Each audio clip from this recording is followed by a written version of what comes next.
तोयं यथा बीजं तथाङ्कुरः यथा देशस्तथा भाषा यथा राजा तथा प्रजा. As the land, so the water. As the seed, so the sprout. As the country, so the language. As the king, so the people.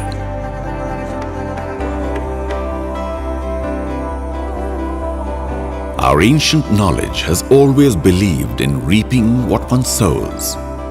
And this belief builds an inseparable bond between the king and his people, the people and their wisdom, the wisdom and prosperity of society. Such was the kingdom of Mysore, the land blessed by river Kaveri.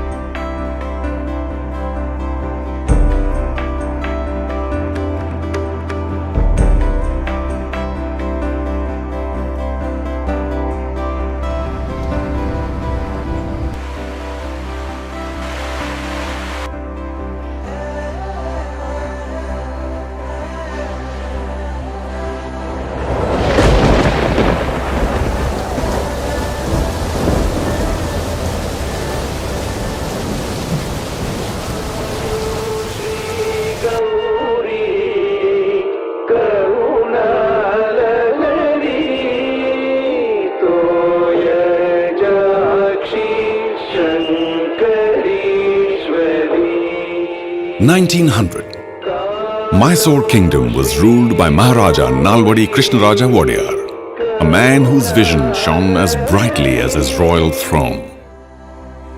During his reign, Nalwadi Krishnaraja Wadiyar worked towards alleviating poverty and improving rural reconstruction, public health, industry and economic regeneration, education, and the fine arts.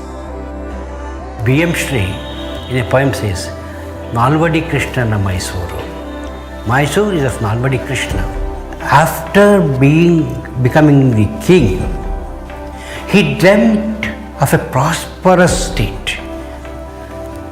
And it seems he had visited many foreign countries. And also in India, he had visited many of the neighboring states. And he wanted his state to compete with every good, prosperous state. That was his wish. Such were the strides that Mysore made during his period that Gandhiji called him a Raj Rishi, a saintly king. Lord Sankey said during the Round Table Conference that Mysore was the best administered state in the world.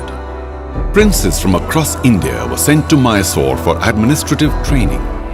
Pandit Madan Mohan Malviya described the Raja as dharmic, and Lord Wellington echoed the sentiment by calling Mysore's industrial development incredible.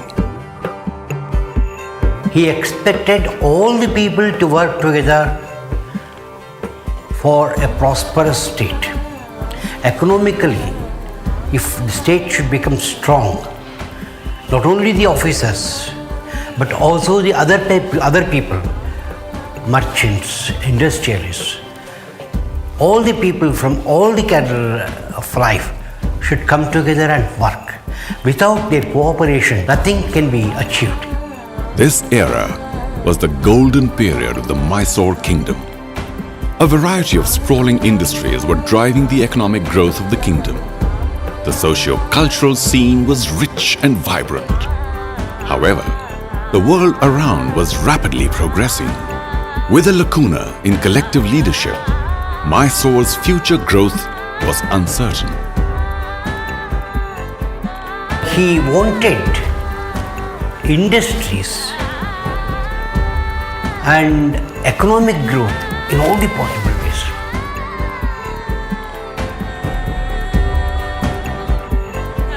The cosmopolitan culture of Mysore welcomed one and all.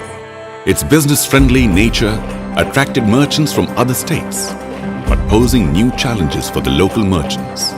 who were not enterprising enough to compete and sustain. This threat had to be eliminated by reigniting the spirits of the localites, a movement that was very much necessary for not just Mysore, but for the whole nation.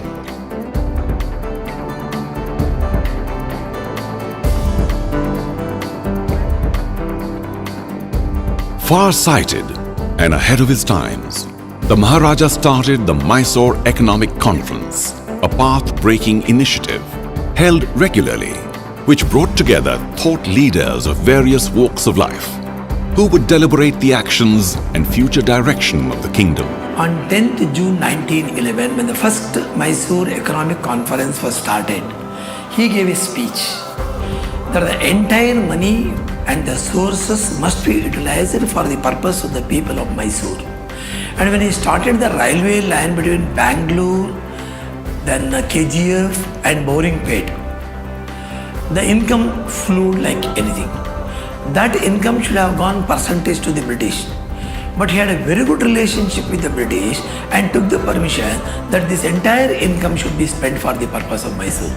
That shows about his willingness for the people, and he even addressed many of the public servants and the private people or the capitalists to come together and serve by using the resources available in the country. Supporting the king were equally committed Diwans, who zealously supported the realization of the Maharaja's vision.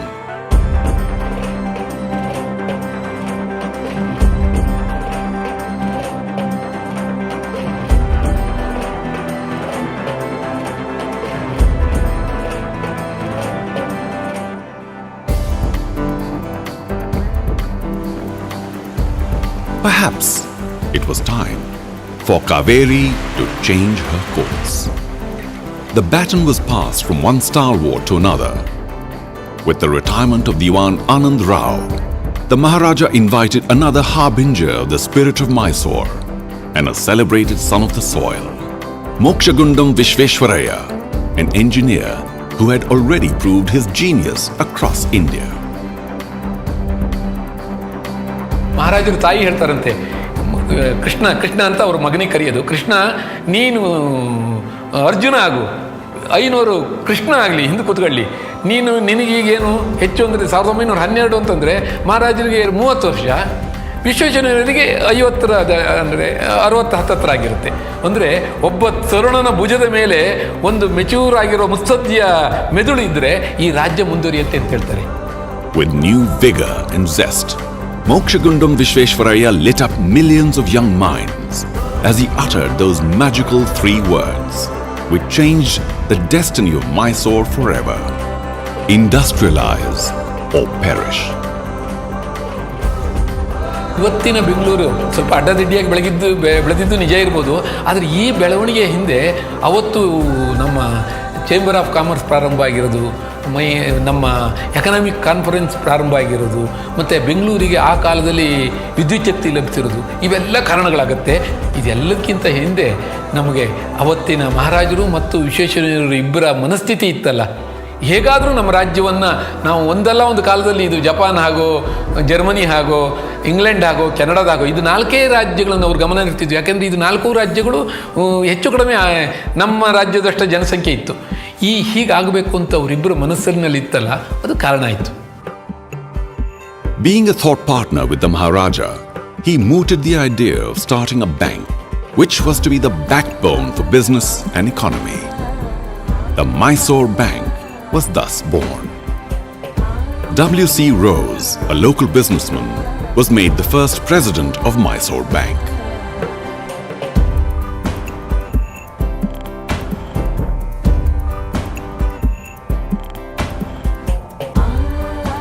At the Mysore Economic Conference of 1913, Diwan Vishveshwaraya mooted the idea of a chamber that would unite the entire business community under one umbrella. Vishveshwaraya was echoing the sentiments of his king, that the local traders who faced competition from merchants of other provinces needed the support of a powerful organization behind them.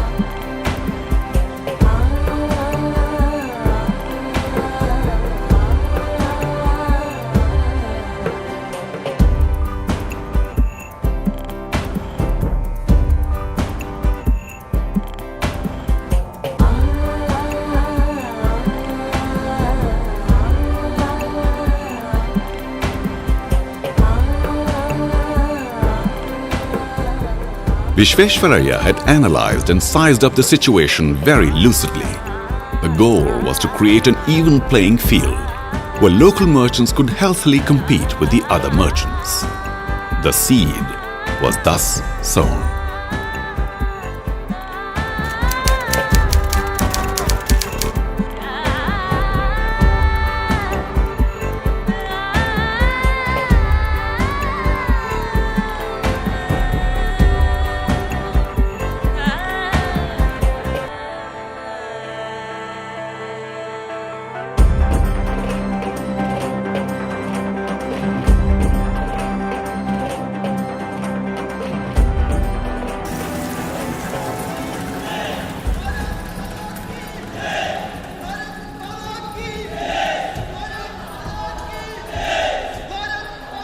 की 1913 was the period of extreme turbulence.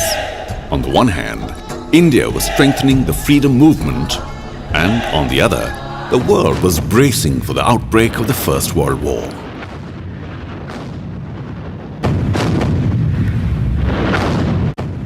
Both these events forestalled the growth of Indian economy, but did not dampen the spirit of its people. Dada Saheb Phalke released India's first feature film, Raja Harish Chandra. He dared to be a voice and not just an echo. Down south, Nataraja Mudaliar released his silent film, Kichakavadam, and Rabindranath Tagore won the Nobel Prize for Literature.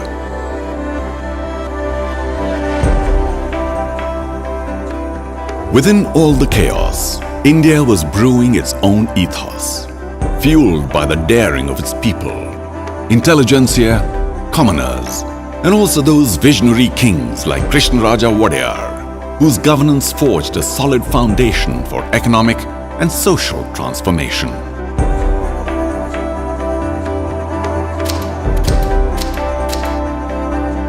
(1916). It took 3 more years for the idea of the chamber to realize. It is an incredible fact that Mysore Chamber of Commerce was formed in the midst of the First World War and was unveiled at the Government High School, Bangalore on the 8th of May 1916. W.C. Rose was made the first president of the chamber, which was housed in the Mysore Bank premises. The chamber's first meeting was graced by over 500 merchants from across the state. The idea of this MCC was basically to provide good thing for the industrialists and a coordinating body to the government and the industrialists or the business people. The 3 very important concepts came to the mind of the great leaders like K.R. Wadiyar or Sir Vishveshwaraya or B.K. Gardachar or W.C. Rose or Napti Madhavrao or Sir Mirza Ismail or Ismail Seth. Like these were the founder members of this MCC.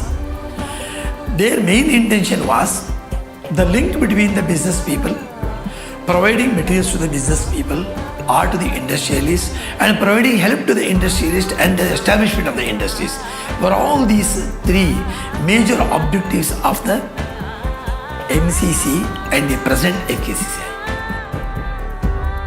In his inaugural speech, Sir M.V. set the agenda for the chamber.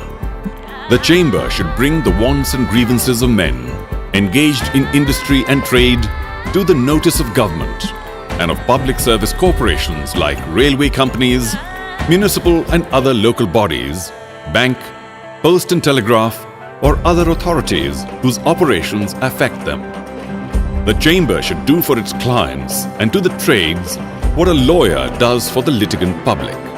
In the second place, it should maintain a continuous study of large commercial questions of local interest and constantly strive to strengthen the conditions under which trade and industries are carried on at present.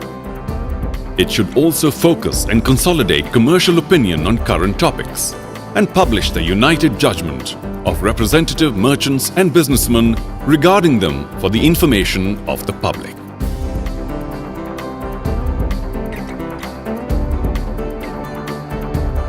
And he concluded his famous speech by reiterating, "I will now conclude with what I know will be the fervent wish of everyone present here today, that this chamber may fulfill all the expectations formed of it, that it may grow in utility and influence from year to year, and that it may long remain the premier representative and guardian of the industrial and commercial interests of Mysore.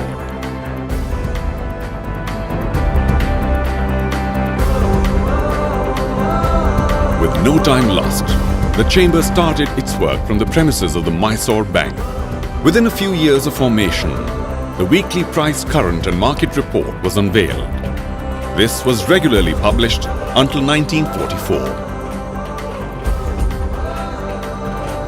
The next agenda was to increase membership, and President Rose invited the Bangalore Grain Merchants and Peace Goods Association, the United Planters Association of South India, and Bangalore Traders Association soon followed. In 1926, Maharaja Krishnaraja Wadeyar generously granted a plot of land to the chamber adjacent to Mysore Bank. With donations from businessmen, the chamber building was completed in 1931 and was inaugurated by the Yuvaraja Narasimharaja Wadeyar.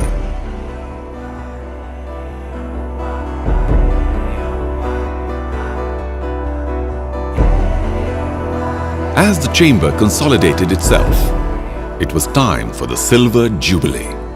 With the Second World War causing severe havoc, the celebrations had to wait. In 1945, the milestone was recorded, and Diwan Madhav Rao presided over the completion of 25 years of service by the chamber. The weekly price, current and market report was converted to the fortnightly journal Mysore Commerce, which continues to provide market insights even to this day. In 1966, the Golden Jubilee was celebrated, and soon the chamber was renamed Mysore Chamber of Commerce and Industry. Another feather was added to the chamber's cap with the visit of the then Prime Minister of India, Srimati Indira Gandhi in 1969. Her words further motivated the ideals of the chamber. The Chamber of Commerce and Industry and the government are complementary to each other and must work in close cooperation in the interest of the economic development of the country. As the chamber progressed in its journey, it was once again rechristened in 1974 to Federation of Karnataka Chamber of Commerce and Industry, FKCCI. As they say, every great vision is timeless, and the illustrious journey from Mysore Chamber to FKCCI is no different.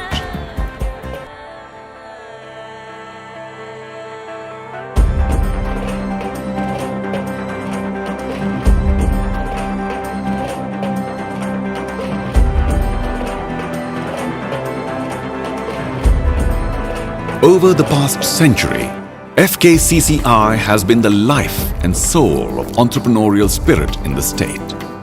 It has touched millions of lives across the state and has been instrumental in facilitating the best policies for industries and commerce to thrive and flourish.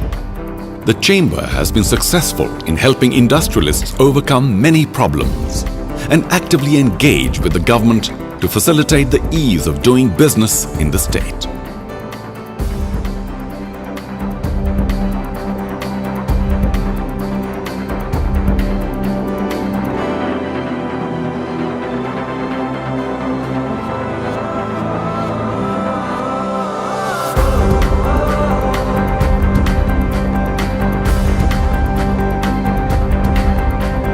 The chamber has had an array of distinguished businessmen and industrialists leading from the front and charting its growth.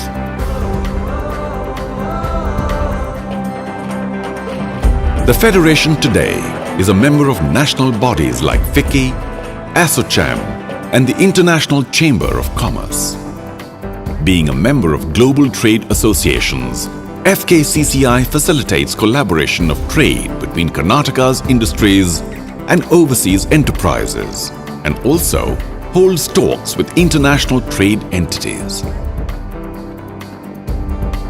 Several distinguished personalities have visited the chamber and have complemented the chamber's work in the various areas of industry and commerce.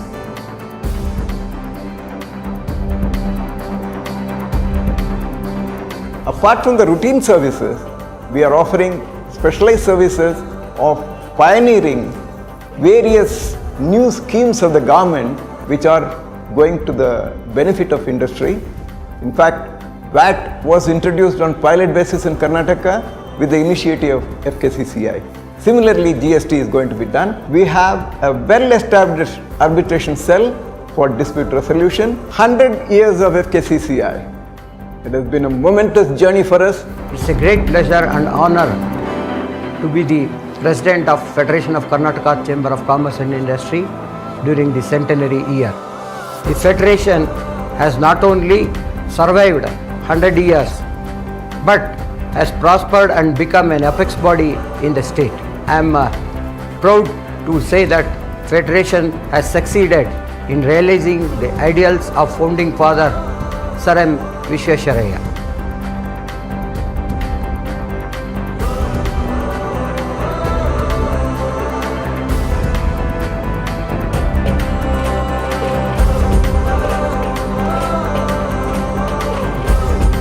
The giant step that sprouted from the seed of an idea is today charting new territories with renewed inspiration, vigor, courage, and faith. And we continue our journey with the firm belief that the giant leaps we take today will determine the legacies for which FKCCI will be fondly remembered tomorrow. ಶತಮಾನದ ಸಂಭ್ರಮವಿದು ಹರುಷದ ಹೊಸತನವಿದು ಭರವಸೆಯ ಬದುಕಿಗೆ ಸಂತಸದ ನೋಟಕ್ಕೆ ಶತಮಾನದ ಸಂಭ್ರಮವಿದು ಹರುಷದ ಹೊಸತನವಿದು ಭರವಸೆಯ ಬದುಕಿಗೆ ಸಂತಸದ ನೋಟಕ್ಕೆ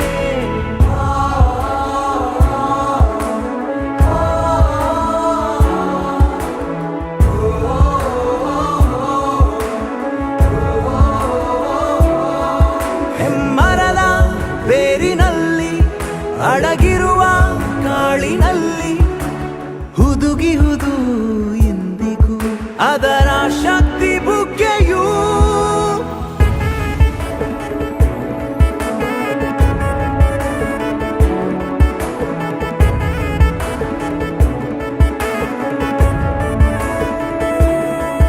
ಶತಮಾನದ ಸಂಭ್ರಮವಿದು ಹರುಷದ ಹೊಸತನವಿದು ಭರವಸೆಯ ಬದುಕಿಗೆ ಸಂತಸದ ನೋಟಕ್ಕೆ ಶತಮಾನದ ಸಂಭ್ರಮವಿದು ಹರುಷದ ಹೊಸತನವಿದು ಭರವಸೆಯ ಬದುಕಿಗೆ ಸಂತಸದ ನೋಟಕ್ಕೆ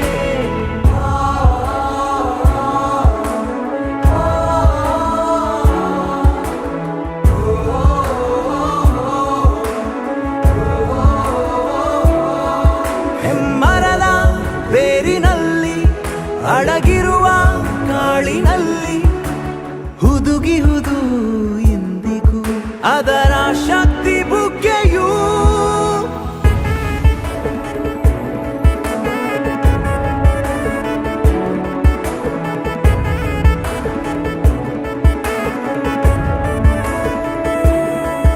ಶತಮಾನದ ಸಂಭ್ರಮವಿದು ಹರುಷದ ಹೊಸತನವಿದು ಭರವಸೆಯ ಬದುಕಿಗೆ ಸಂತಸದ ನೋಟಕ್ಕೆ ಶತಮಾನದ ಸಂಭ್ರಮವಿದು. A privilege for me this evening to inaugurate the centenary celebration of the Federation of Karnataka Chamber of Commerce and Industry. I congratulate you all on your journey so far and reaching this important milestone. Many more fruitful and achievable years are in store of you provided you pick it up and move ahead. जो आपने ये शताब्दी महोत्सव का कार्यक्रम रखा है और सारे साल तक कुछ न कुछ तय करेंगे, आप जो तय करेंगे वो आपको कितना मुनाफा होता है उसकी बात मैं नहीं करूंगा, मगर आप जो व्यापार और उद्योग में जितना बढ़ावा करेंगे, जितना बढ़ेंगे, इतनी ही राष्ट्र की संपत्ति बढ़ेगी। FKCCI has been effective since its inception. It has been so effective that the government of Karnataka started a commerce division in the Department of Industry in 1917 itself. Since then, FKCCI has been working in harmony with our government departments. On this happy occasion, I would like to congratulate all those associated with FKCCI and I wish them a great future. Inspired by the 100-year celebrations, our giant steps continue this endless journey.